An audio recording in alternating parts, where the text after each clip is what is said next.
Muy buenos días, niños. En esta hora de la mañana estamos retomando nuevamente este tema que tiene que ver con las figuras retóricas que no pudimos ver el día de ayer en la clase porque se me fue la luz. Así que por esa razón es que estoy haciendo este video para que ustedes puedan retomar el tema y sea más fácil para ustedes comprenderlo y a la hora en que vayan a hacer sus actividades sea más sencillo para ustedes.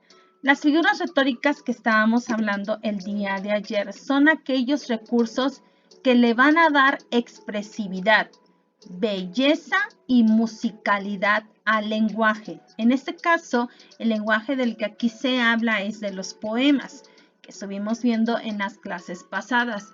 Los poemas, niños, utilizan estos recursos, que son las figuras retóricas, para cambiar las palabras y volverlas un poco más bellas. Cuando nosotros leemos una carta o escribimos una carta, hacemos una carta, usamos palabras comunes que utilizamos todos los días. Sin embargo, esas palabras comunes que utilizamos todos los días no son los que los que podemos poner en un poema, sino que en el poema necesitamos embellecerlos aún más, usar otras palabras que hagan que cambie el sentido, que se vea mucho, que se escuche mucho más bonito y que no se, o sea, sencillamente no usar cosas simples, no utilizar palabras simples. Y para eso nos ayudan las figuras retóricas.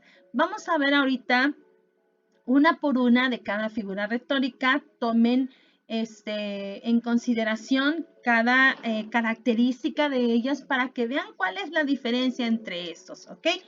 Vamos a ver la primera figura retórica, que en este caso es la metáfora.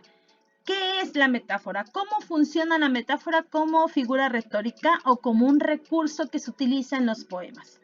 Bueno, aquí nos dice que la metáfora consiste en hacer que una palabra o una frase cambie al relacionarla con otra, ¿sí? En este ejemplo que les estoy dando aquí en la pantalla, podemos ver que dice ahí entre paréntesis las perlas de tu boca. Esa ya es una metáfora. Esa frase es una metáfora, porque en realidad en la boca no hay perlas, ¿verdad? Sino que lo único que hay en nuestra boca pues son los dientes.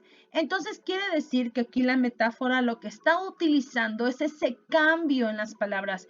En vez de que en un poema digamos que la sonrisa es bella por los dientes de tu boca, está utilizando entonces la metáfora, está cambiando los dientes de tu boca por una metáfora, que en este caso serían las perlas de tu boca. Qué bella sonrisa de las perlas de tu boca, por ejemplo, ¿no? Podría sonar. Y pues claro, hacen este cambio de uno por otro porque tienen alguna similitud. Si nosotros observamos las perlas, se darán cuenta que tienen un color similar al que pueden tener los dientes. Pero también vemos que las perlas brillan. Y esto es, bueno, cuando lo asemejamos con los dientes, quizá probablemente los dientes no brillen. A veces sí, hay algunos dientecitos muy limpiecitos que brillan. Pero más o menos cuando una persona sonríe, se ilumina el rostro, brilla el rostro. Entonces, ver los dientes blancos es como mirar perlas. Y entonces estamos cambiando la palabra, ¿ok? En la metáfora, eso es lo que vamos a hacer, cambiar completamente la frase buscando algo que se le asemeje, que se asimilen. Ustedes van a encontrar que estos tres recursos literarios que estamos hablando, estas figuras retóricas, son muy parecidas. La diferencia es cómo se utilizan y cómo se les da el uso, ¿sí? En el caso de la metáfora, se cambian las palabras para que nosotros las relacionemos con otra. Miren, en el caso de este otro ejemplo, dice entre comillas, el cielo estaba cubierto de blancos algodones. Y aquí tenemos las dos imágenes. Les decía en la mañana que aquí tenemos esta otra imagen que encontré curiosamente donde tienen un pedazo de algodón y le dieron forma como de una nube, ¿verdad? Y es que cuando vemos las nubes, sí nos damos cuenta que se parecen un poco en los algodones. Sentimos que si vamos y tocamos los algodones, las nubes serían igual de suavecitas que si tocar un algodón. sabemos que no los podemos ni tocar y que muy probablemente no tengan esa consistencia porque están hechos de gas, pero se asemejan visualmente. Entonces, en vez de decir que el cielo está cubierto de nubes, cuando usamos la metáfora lo cambiamos por algo en lo que se asemeja y usamos los algodones. El cielo estaba cubierto de blancos algodones.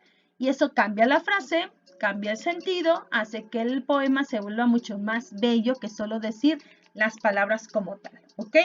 Entonces, eso es lo que debemos considerar de la metáfora, solo estamos cambiando las palabras por algo que se le asemeje. Vamos a ver la siguiente figura retórica, que es la comparación o símil. En la comparación o símil consiste en establecer una relación de semejanza entre dos cosas, personas o situaciones usando los conectores como, tan, tal, cual, igual que, tal como, semejante a. Aquí igual vamos a establecer esa relación de que algo es parecido a otra cosa. Pero cuando usamos la comparación o el símil dentro de un poema, de una poesía, vamos a utilizar siempre los conectores para que se vea esa similitud. En el ejemplo que les pongo aquí, entre comillas, dice, son tan parecidos como, ahí está el conector, como dos gotas de agua. Y esto es alusión a cosas que pueden ser muy similares o que pueden ser idénticas, y decimos que se parecen a dos gotas de agua porque si ustedes observan la imagen, las dos gotas de agua realmente se parecen mucho. La diferencia quizá que yo puedo ver desde mi perspectiva, como les decía en la mañana, es que una parece más grande que la otra, pero son iguales, tienen la misma forma, tienen el mismo color, si las probamos sabrían igual, son iguales. Entonces, estamos comparando a algo, a alguien con dos gotas de agua porque se parecen mucho. Por ejemplo, si conociéramos gemelos. Los gemelos, ustedes saben que nacen ya con esas características idénticas. Entonces, si dijéramos que si vemos gemelos, podríamos decir que los gemelos son tan parecidos como dos gotas de agua. Y allí es donde utilizamos la frase bella para no decir simplemente que se parecen o que simplemente son iguales, sino que le agregamos esa comparación, le agregamos esas otras palabras para hacer mucho más bello el poema. Aquí les voy a mostrar otro ejemplo de lo que sería comparación o símil. Dice en el ejemplo, me abrazó cual si fuera la última vez. Y vemos la imagen de una pareja que se está abrazando como si no hubiera un mañana. Entonces están utilizando igual la comparación o símil cuando ponen el conector cual, ¿sí? Me abrazó cual si fuera la última vez, porque es un abrazo bastante fuerte, lleno de emociones, como si nunca más se volviesen a abrazar. Y está haciendo esa comparación de esa intensidad en la que se está dando el abrazo, ¿ok? Y de esa manera también vemos la comparación y embellecemos un poema. Vamos a ver la última figura retórica y en este caso es la analogía. Vamos a ver lo que es la analogía. Dice, es cuando se establece una relación entre diferentes elementos que comparten características que los relacionan, bien sea por semejanza o diferencia. La analogía y la comparación suenan muy similares. La diferencia es que en la comparación usamos los conectores y en la analogía, cuando utilizamos esta figura retórica en un poema, no vamos a utilizar conectores. Miren el ejemplo. Dice, una manzana es a un árbol lo mismo que un hijo a un padre. ¿Ok? Estamos haciendo una comparación, como en la figura retórica pasada, pero no utilizamos conectores para escribirlo. Estamos diciendo que una manzana es como, perdón, que un árbol es como un padre. Hace rato les decía en lo que les mandaba a ustedes los audios, les decía que si observamos El árbol podemos ver que es grande, que es alto, que está lleno de hojas, que si nos paramos debajo de esas hojas podemos incluso disfrutar de la sombra. Cuando nosotros somos pequeños y vemos a nuestros padres que usualmente son muy altos, los podemos ver igual, hasta nos podemos poner a un lado de ellos y hasta nos hacen sombra como nos haría un árbol. Entonces están comparando al árbol con un padre. Bueno, si el árbol tiene manzanas, esas manzanas serían como sus hijitos. Entonces están diciendo que la manzana es un hijito del árbol, por lo tanto, la manzana es al árbol lo mismo que un hijo es a su padre, porque ambos serían los hijos. Y la comparación de árbol con padre, ya como se las expliqué antes, por la forma, por lo alto, por la sombra, etcétera, por la protección incluso también.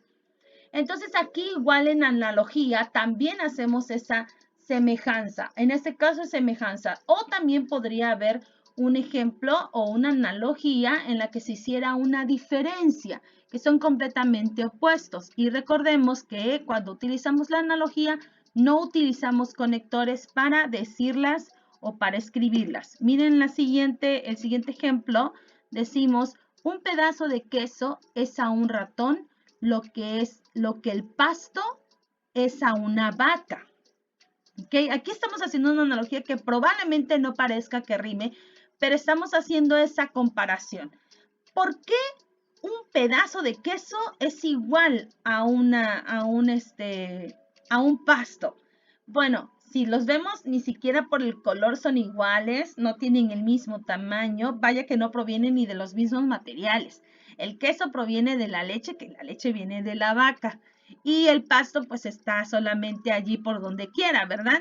Entonces no son iguales, no se parecen físicamente, de hecho son muy diferentes, pero de todas maneras, a pesar de ser diferentes, le encontramos la relación que hay entre los dos, porque ambos elementos son alimentos. En el caso del queso es un alimento para el ratón y en el caso del pasto es un alimento para la vaca, ¿sí? Entonces, cuando vemos esta similitud, también estamos viendo la diferencia y cómo sirve cada cosa para cada animal. Y allí estamos haciendo una analogía. Cuando ustedes vayan a trabajar en el libro de la guía aplicados, las páginas 52 y 53, no van a encontrar ejemplos donde tengan que escribir las analogías, pero sí van a encontrar de comparación y de metáfora. Así que prestemos mucha atención a cómo vamos a contestar, leamos detenidamente bien la parte cafecita que viene la lectura, leamos de nuevo, si es posible repasar de nuevo este video hasta que nos quede claro y sea fácil para nosotros contestar. Les deseo muchas bendiciones en este día, niños, que el Señor les bendiga y que les acompañe. Nos vemos en la clase.